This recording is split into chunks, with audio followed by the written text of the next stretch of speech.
একটি হাদিস গুরুত্বপূর্ণ বলে মহিলাদের ব্যাপারে। একটি মহিলা যদি 4টা কাজ করে তার জন্য জান্নাতের সুসংবাদ। নাম্বার 1, 5 ওয়াক্ত সালাত কায়েম করতে হবে।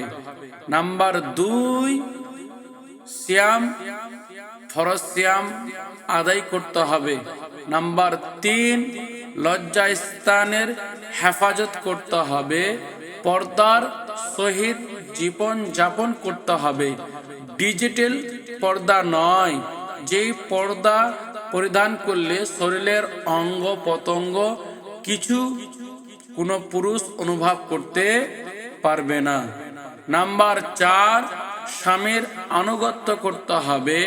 স্বামী তাতে ন্যাংরা হোক, খড়া হোক, দুর্বল হোক, যে কোনো স্বামী হোক না কেন, যখনই একটি পুরুষের অধীনে আপনি হয়ে যাবেন কিংবা থাকবেন, আপনাকে যে কোনো হালাতে, যে কোনো মুহূর্তে, যেরকম ভাবে হোক আপনাকে স্বামীর আনুগত্য, স্বামীর আদেশ মেনে আপনাকে জীবন যাপন করতে হবে, তাতে তিতা হোক মিঠা হোক।